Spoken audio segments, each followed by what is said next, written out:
السلام علیکم ګرانو دوستانو، تازه د خوشحالۍ خبر. افغانستان یو ځل بیا د امارات لوبډلې ته سخته په زړه پورې ماته ورکړل.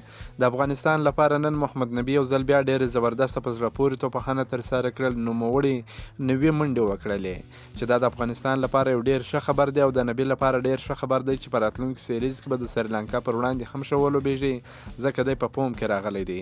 او ورسره رحمت شاه هم نن ډېره زیاته په زړه پورې توپخانه ترسره کړل. اکرام علي خیل هم ښه لوبېدلی دی، داسې نور لوبغاړي هم ډېر ښه ځلېدلي دي. ویډیو تر اخره راسره وګورئ، انشاءالله د لوبې ټول معلومات درکوم. افغان لوبډله څو ورځې مخکې متحده عربي اماراتو ته ولاړه چې هلته یې تمریناتي کیمپ ترسره کړ. پرون یې هم د متحده عربي اماراتو پر وړاندې لوبه ترسره کړل چې افغانستان وګټل. نن یو ځل بیا په دویمه تمریناتي لوبه کې هم د متحده عربي اماراتو لوبډلې ته ستره ماتې ورکړه.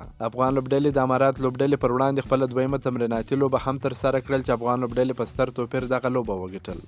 افغان الین لوبډلې د لوبې د پوچ په ګټلو سره لومړی د توپخانې پرېکړه وکړه چې په ټاکل شوي 100 اورونو کې 250 منډې ترسره کړې چې له ډلې محمد نبي ساخیل یو ځل بیا ډېر ښه وځلېدی، 90 منډې وکړې. او رحمت شاه هم ډېره ښایسته په زړه پورې توپخانه ترسره کړل چې د ډېر وخت نه بعده په ملي لوبډله کې چانس ورکول سوی دی یا د ډېر وخت نه بعد افغانستان 500 ورځې لوبه ترسره کړي. ډېر ښه ځلېدلی دی، 71 منډې ترسره کړي دي. او اکرام علي خیل هم 1 ناسوځېدلې منډې کړي دي. په جواب کې د امارات والین لوبډلې د ټولو لوبغاړو په سوځېدو سره په 4.4 اورونو کې یوازې 102 منډې ترسره کړې او لوبه یې افغان لوبډلې ته وبایلل. د افغانستان لپاره په توپ اچونه کې یمین احمدزي 4 لوبغاړي وسوځول، مجیب رحمان، نور احمد لکنوال او ګلبدین نایب هر یو 2 لوبغاړي وسوځول. افغان لوبډله به یا نن شپه یا سبا د سریلانکا پر لور سفر وکړي. هلته به د سریلانکا سره 500 ورځې نړیوالې لوبې ترسره کړي چې دا د ورلډ کپ سوپر لیګ لوبې دي.